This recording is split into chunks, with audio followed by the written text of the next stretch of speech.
আমাদের প্রিয় নেতা জনাব তারেক রহমান সাহেবের আজকে শুভ 61তম জন্মদিন। আমরা শরীয়তপুরের প্রত্যেক জায়গায় দোয়া মাহফিলের মাধ্যমে তারেক রহমানের শুভ জন্মদিন আমরা উদযাপন করেছি এবং শরীয়তপুরের প্রত্যেকটা মানুষ আমাদের প্রিয় নেতা জনাব তারেক রহমান সাহেবের জন্য এবং জিয়া পরিবারের প্রত্যেকটা সদস্যের জন্য এবং আমাদের প্রিয় নেত্রী দেশনেত্রী বেগম খালেদা জিয়া উনি অসুস্থ, ওনার জন্য দোয়া আয়োজন করা হয়েছে। তো আমি আপনাদেরকে কালকে বলেছিলাম, এর আগেও বলেছি, আজকেও বলতে চাই, এইটা আমার পরিবার, এইটা অবহেলিত ছিল।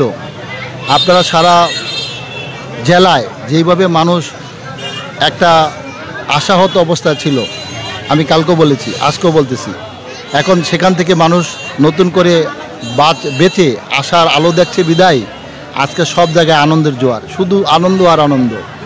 পুরা শরীয়তপুরের প্রত্যেকটা জায়গায় আমরা যে ঘুরছি, আপনারাও যে ঘুরছেন, এই আনন্দ এই কারণে যে তাদের প্রত্যাশা ইনশাআল্লাহ আগামী দিনে এই অবহেলিত শরীয়তপুরকে বিএনপির নেতা জনাব তারেক রহমানের নেতৃত্বে ইনশাআল্লাহ আমরা একটা আধুনিক শরীয়তপুর গঠন করব। এটা মানুষের বিশ্বাস এবং আস্থা। সেটা মানুষের কাছে, বাংলাদেশের মানুষের প্রত্যেক মানুষকে যদি জিজ্ঞেস করেন যে বাংলাদেশের গণতন্ত্রের ধারক এবং বাহককে, সবাই বলবো প্রেসিডেন্ট জিয়াউর রহমান।